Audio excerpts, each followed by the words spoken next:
Assalamualaikum warahmatullahi wabarakatuh. Pertama-tama, yang terhormat Pak Jo Santoso selaku dosen pembimbing. Di sini saya Risana Dagesani akan mempresentasikan tugas yang berjudul pengaruh krisis subprime mortgage Amerika Serikat terhadap perbankan syariah muamalat Indonesia.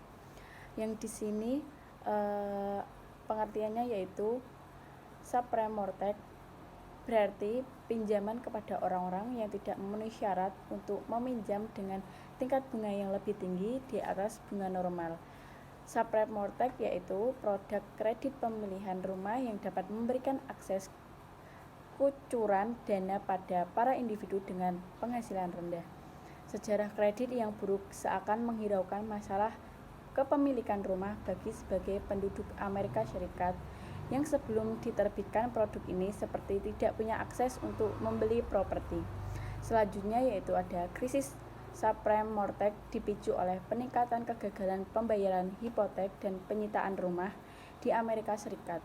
Hal ini berdampak negatif terhadap perbankan dan pasar uang global. Itu dampak krisis berupa kenaikan inflasi, jatuhnya nilai tukar, penurunan pertumbuhan ekonomi, ambruknya indeks pasar dan jumlah bank. Institut korporasi mengalami kesulitan finansial dan bangkrut. Selanjutnya yaitu ada faktor terjadinya krisis mortgage, yaitu satu, ekonomi Amerika Serikat memiliki PDB yaitu pendapatan domestik bruto sebesar US dollar 13,1 triliun, setara 20% dari PDB dunia pada tahun 2007. PDB Amerika Serikat naik pada kuartal ketiga sebesar 4,9%, bahkan masih memiliki daya beli konsumen yang tinggi atau IKK 90,6. Ternyata tidak mampu menopang ekonominya akibat krisis kredit pada pasar mortgage senilai US dollar 1,8 triliun. Yang kedua yaitu menjelang akhir triwulan 3 2008, perekonomian dunia dihadapkan pada satu babak baru yaitu runtuhnya stabilitas ekonomi global. Seiring dengan meluasnya krisis finansial ke berbagai negara, krisis finansial global mulai muncul sejak bulan Agustus 2007. Perlambatan pertumbuhan ekonomi dunia juga menyebabkan menurunnya volume perdagangan dunia. Setelah mencapai pertumbuhan rata-rata 8,1% selama 5 tahun terakhir, pada tahun 2008 pertumbuhnya volume perdagangan dunia menurun tajam menjadi sebesar 4,1%, yang berarti terpangkas hampir 50% seiring dengan pelemahan permintaan global. Yang selanjutnya yaitu ada kronologi terjadinya krisis subprime mortgage di Amerika Serikat. Pada tahun 1980 adalah menjadi titik awal perkembangan produk subprime mortgage di Amerika Serikat. Di era ini pemerintah Amerika Serikat mengeluarkan beberapa deregulasi dalam perbankan dan peraturan baru yang memungkinkan untuk menambah terobosan-terobosan baru dalam sektor finansial, seperti penerapan bunga yang bervariasi berdasarkan tingkat risiko. Regulasi tersebut antara lain yaitu mengenai lembaga penyimpanan uang dan kontrol moneter, depository institution, deregulation and monetary and control Act atau DIDMCA. Selanjutnya itu berlanjut ke tahun 1982, pemerintah Amerika Serikat memberlakukan peraturan mengenai transaksi kredit perumahan, The Alternative Mortgage Transaction Parity Act atau AMTPA, yang memperbolehkan penggunaan suku bunga variatif dan pembebanan biaya yang tinggi. Sebelum diberlakukannya peraturan-peraturan tersebut, pemerintah Amerika Serikat tidak memperbolehkan lembaga pemberian kredit untuk membebankan bunga dan biaya administrasi yang tinggi kepada peminjam. Oleh karena dari segi lembaga pemberi kredit tidak tidak menguntungkan untuk mengeluarkan produk kredit perumahan seperti subprime mortgage sebelum era 80-an. Selanjutnya yaitu pengaruh krisis subprime mortgage terhadap Indonesia. Dampak langsung dari krisis keuangan ini bagi Indonesia adalah kerugian beberapa perusahaan di Indonesia yang berinvestasi di institusi keuangan Amerika Serikat, perusahaan keuangan ataupun non-bank yang mengalokasikan dana pada sumber pendapatan alternatif melalui pembelian saham atau obligasi pada instrumen keuangan asing seperti Citigroup, UBS, Merrill Lynch, Morgan Stanley, Lehman Brothers, Fannie Mae, Freddie Mac, American International Group atau AIG, dan lain-lain. Sedangkan dampak tidak langsung dari krisis adalah turunnya likuiditas, melonjaknya tingkat suku bunga, turunnya harga komoditas, melemahnya nilai tukar rupiah, dan melemahnya pertumbuhan sumber dana, dan demikian juga menurunnya tingkat kepercayaan konsumen atau investor dan pasar terhadap berbagai institut keuangan yang menyebabkan melemahnya pasar modal. Yang selanjutnya yaitu ada eksistensi Bank Syariah Muamalat Indonesia saat krisis subprime mortgage. Kegiatan operasional perbankan syariah di Indonesia dimulai pada tahun 1992 melalui pendiri PT Bank Muamalat Tbk. Secara hukum, operasional perbankan syariah didasarkan pada Undang-Undang Nomor 7 Tahun 1992 tentang perbankan yang kemudian diperbarui dalam Undang-Undang Nomor 10 Pasal 1 Ayat 3 Tahun 1998 yang berbunyi, Bank umum adalah bank yang melakukan kegiatan usaha secara konvensional dan atau berdasarkan prinsip syariah yang dalam kegiatan pemberian jasa dalam lalu lintas pembayaran. Dengan kekuatan hukum ini, bank syariah mendapatkan kesempatan yang sama dengan bank konvensional untuk melakukan kegiatan operasionalnya dalam dunia perbankan. Keberadaan bank-bank syariah yang beroperasi secara stand alone maupun stand unit per unit operasional dari bank-bank konvensional merupakan suatu upaya untuk memenuhi kebutuhan masyarakat yang beragam. Yang selanjutnya yaitu ada gambar pertumbuhan total aktiva Bank Muamalat Indonesia, Bank Syariah Mandiri, dan Bank Mega Syariah periode 2007 sampai 2009. Di sini ada BUSN total aktiva pada 2007, 2008, dan 2009.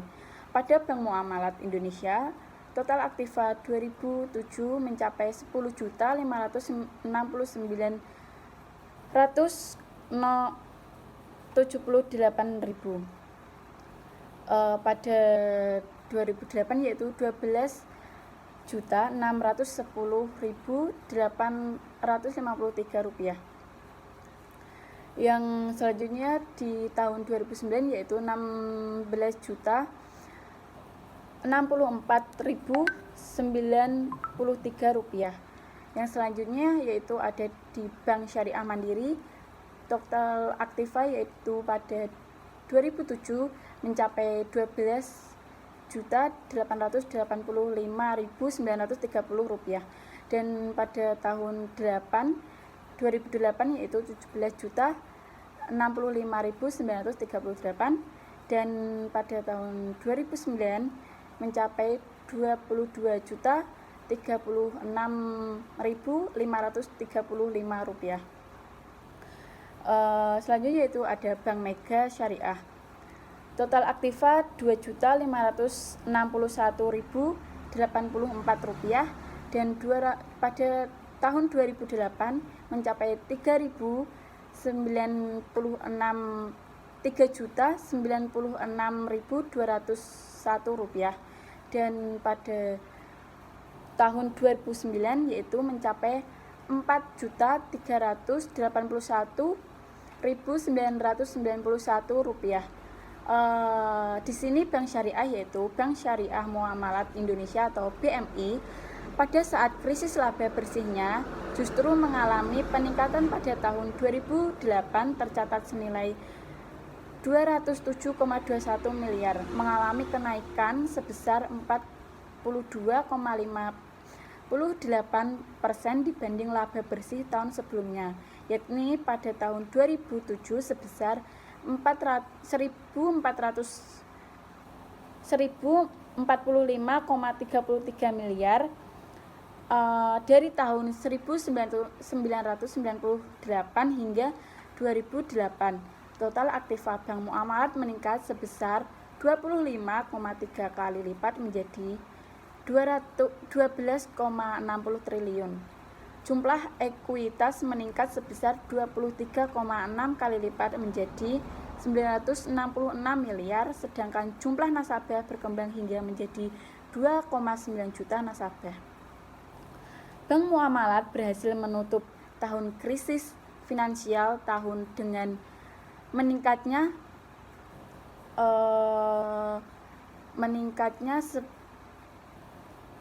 sebesar laba bersih 43% menjadi 207 miliar.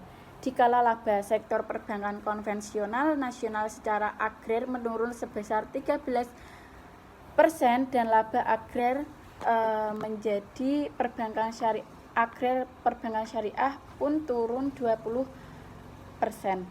Perbankan muamalah juga berhasil memaksimalkan nilai kepada pemenang saham dengan return on equipment sebesar 33%.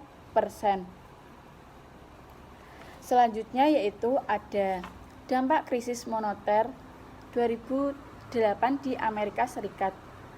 Adapun beberapa dampak dari kejadian subprime mortgage krisis tersebut diantaranya adalah warga Amerika Serikat, beberapa bisnis menderita kerugian besar.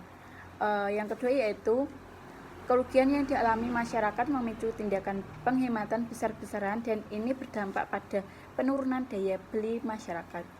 Yang ketiga yaitu institusi keuangan tidak dapat memberikan pinjaman kepada masyarakat maupun perusahaan.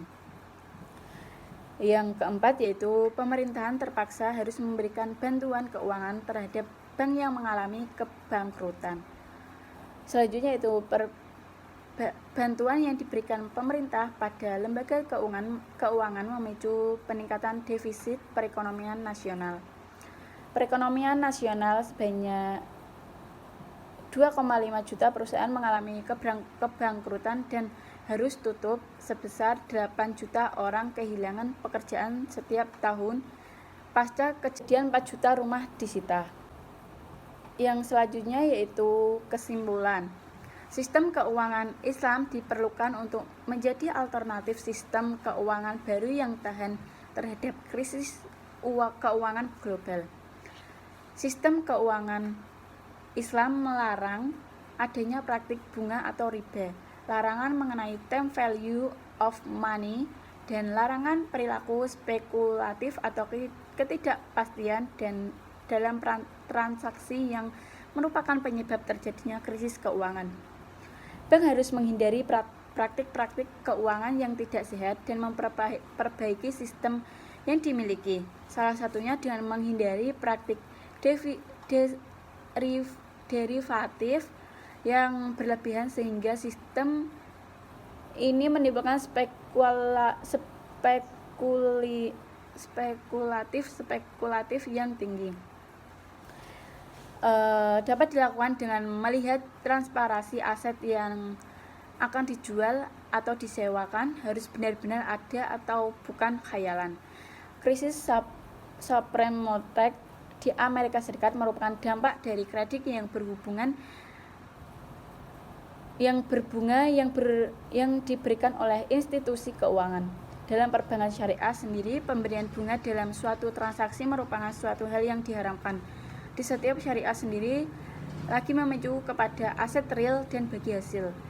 Selanjutnya itu Bank Muamalah Indonesia telah menunjukkan eksistensinya di tengah krisis global, khususnya dari segi loan deposit ratio atau LDR. Rasio LDR menunjukkan bahwa perbankan konvensional masih kurang likuid jika dibandingkan pada perbankan syariah. Di saat krisis finansial global, hal tersebut dikarenakan peningkatan suku bunga yang tinggi dan perkiraan kebutuhan likuiditas yang dipengaruhi oleh perilaku penarikan nasabah. Sifat dan jenis sumber dana yang dikelola bank sangat berpengaruh pada kinerja perbankan konvensional. Sekian presentasi dari saya. Apabila ada salah kata, mohon dimaafkan. Wabillahi taufiq wal hidayah. Wassalamualaikum warahmatullahi wabarakatuh.